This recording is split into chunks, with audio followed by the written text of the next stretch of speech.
Hey there, toy collector friends and Doctor Who fans alike. Welcome back to the channel. I am the time-travelling toy collector, and this is the Doctor Who figurine collection, item 72, Eaglemoss hero collector figure, the Wooden Cyberman, from the 11th Doctor story, Time of the Doctor, which was also his finale story. Now, it's been a little while since I've posted any of the Cybermen figurines, apologies for that, but as many of you will be aware, there was a bit of an issue with Eaglemoss collectability and availability. That's still the case, of course. However, some of the stock has arrived in the UK and various outlets are now representing that. You will probably find some shops opening up on online retailers such as eBay, but as in eBay shops rather than eBay bidding wars. Similarly, other retailers like Real Merch, I think it is, seems to have acquired quite a nice stock of Doctor Who figurine collections, bits and pieces from Eaglemoss, and also I think some of the Star Trek starships have made their way into similar platforms.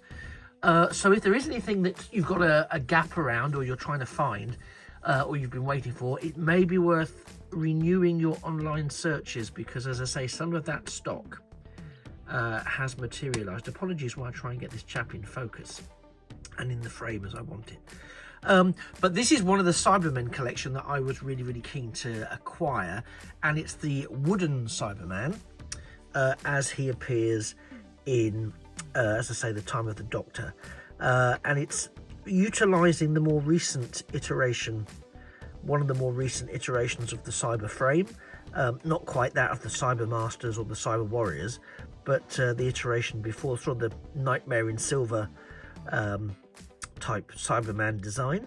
But here it is rendered by Eaglemoss in its wooden configuration. Complete, very nice touch here. It's got that sort of wrist-mounted weapon that he ends up using, spoiler alert, that he ends up using on himself when the Doctor confuses him into thinking he needs to turn it around for reasons that I won't spoil, but we all know what doesn't work on wood. But I think, again, here we are with a really lovely sculpt. Now again, they're not massive. You can see how big they are. I mean, they're what would we say, maybe about 5 or 6 inches, if that, tall. So not very big at all. So I think for the level of detailing that we can see on these figures, and again, one of the reasons I don't go for the more humanoid looking is because I think it doesn't work for me. But on non-humanoid figures, it's tolerable for me. But I really love the level of the detailing, the design here. It really does give off, and I hope the camera's doing it justice, that sense of that sort of interloping wooden Cyberman that manages to break through onto Trenzalore. So let's take a sort of head-to-toe close-up as best we can. There's some wonderful helmet sculpting. The eyes are pulled out. You can't quite see it, but it's there. The little teardrop effect. Then you've got that jaw and the sort of expressionless mouth that Cybermen are renowned for having. Sort of the collar area and the shoulders are very well detailed there. You can see all that surface detailing, and I hope you can see that slight gleam, but it does almost have a veneered wood feel to it, which I think is really nicely done, I must say. And it's consistent across both arms. As I've sort of mentioned already, we get that wrist weapon, which is a feature of the Wooden Cyberman when he attacks the Doctor's Happy Homestead. The chest unit there is pulled out nicely, and we've got a sort of something between yellow and lime green. It's on the yellow side, but depending how the light catches it, it could look a little lime green. So the rest of the chest has that lovely sort of overlaid armour, albeit in wood here. That follows through into the leg sculpts there. You can see very, very clearly how those legs have been sculpted, very much in the mould of the Nightmare in Silver cyber suits. That's still a figure that I don't have, but I'm optimistic that I might be able to pick it up. Interesting, you can see these little bits that are hanging off the figure's hand there. I have literally just taken this out of the box for the very first time, so this isn't me. So whatever these are, they were inside the box. Now I do have pets, but I don't know how that would have got there, and it doesn't look quite the right colour for my pets, so I'll have to have a little check on that shortly. So yeah, we worked down the leg, and there we have the wooden shin parts and the knee joints for it. Again, the detailing remains consistent, even down to the shoes.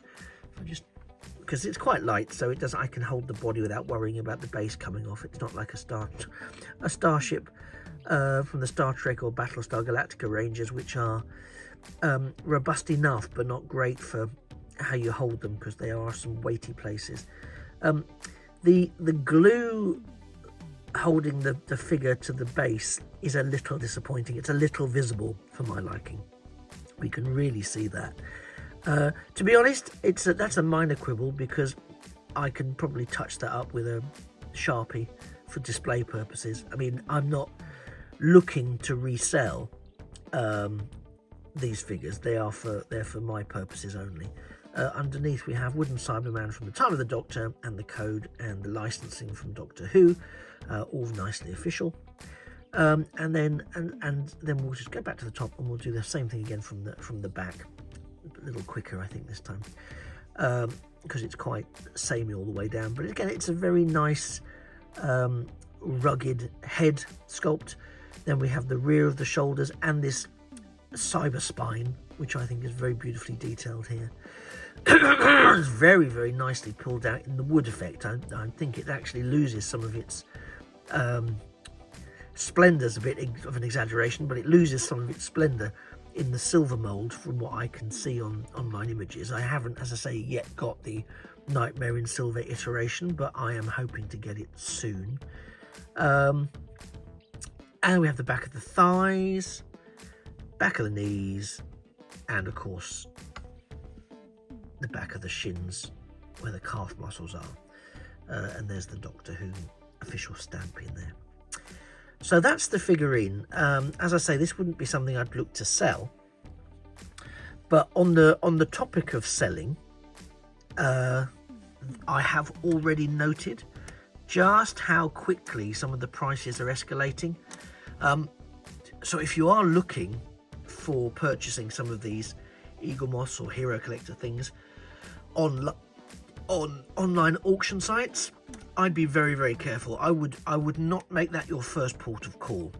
By all means, if you spot something that you really want, I would suggest you watch it, so you're given an update on how many are left, or if there's an auction closing soon, etc. Do that, but maybe shop around some of those online sci-fi sites like Real Merch, for example, or just do a Google search for shopping. You might be surprised. Another tip I would give you, not that I usually give shopping tips, but I'll give you this one just from lived experience. Please do a review, read the reviews of these sites, and you might want to do it through Trustpilot or a separate third-party review option, because I recently found the 9th and 10th Doctor TARDIS console on a particular site, and I was very excited. Nearly bought it straight away because I thought, oh great, it's finally here. And then my judgment suggested that I check online reviews, and it was a terrible set of reviews. It was on Trustpilot that I found the reviews for this particular site, and they were all very scathing. You pay for something, it never turns up, there's no customer service, blah blah blah. So in the end, despite it being a relatively reasonable price, which is what I think is what piqued me, because it was almost too reasonable for that particular console model, given its lack of availability at the moment. So yeah, I was not won over. So that's just a tip from me, just so you get to see it for completeness. It does, this figure, like all the figures, do come in one of these sort of Eaglemoss figure pods detailing the original source, and it's the 11th Doctor. It's just this plastic, but it is, as again I've said with some of the other figures like the Dalek Parliament sets, etc., they are adequately robust and adequately translucent that you could use them as a display pack in itself. You wouldn't necessarily need to take the figures out to display them. I just do because I quite like them and I want to get my hands on them. But, you know, to box or to unbox is a standard sort of collector dilemma. Do you want a display that's all boxed up? Some people do. Some people like to display the boxes, don't we know it? But whatever you prefer, these little pods that they come in facilitate that. They're very easy to take the figure out without damaging the box, which for me is also really important. Just in case I want to sort of put it away somewhere. But if you don't want to damage them, if you don't want to leave it in the box, you can take it out, or you can leave it in the box and display them in the pods, or store them in the pods, or do whatever you like. But they're very easy to work with, which for me is a blessing. So anyway, thanks for spending the last 12 or so minutes with me. You've been a fantastic audience. Do you think that the Wooden Cyberman warrants a place on your shelf? And if you think the answer to that is he absolutely does, then I'm delighted to tell you that stock of these figures and similar are now entering the fray once again on online retailers. And I didn't spend a fortune picking this up, but do be mindful when shopping. Do have a look around. Don't be scalped. If this has been useful for you, you've enjoyed having a look at my Wooden Cyberman, then by all means hit the like button. I'd very much appreciate it. And whilst there, why not subscribe to the channel and additionally hit the notifications button so you never miss an upcoming video, whether it's about Cybermen or Doctor Who in general, or Transformers, or Space 1999, or G.I. Joe, or Star Wars. Who knows? It could be anything at all. But don't miss them. Don't miss those videos. Have a little browse now if you like. There's bound to be something that attracts your attention. I've been the time traveling toy collector. You, as I mentioned, has been a fantastic viewer, and I look forward very much to seeing you in a future video. In the meantime, take care. Bye bye for now, and remember that a thing of beauty really is a toy forever. Bye bye for now.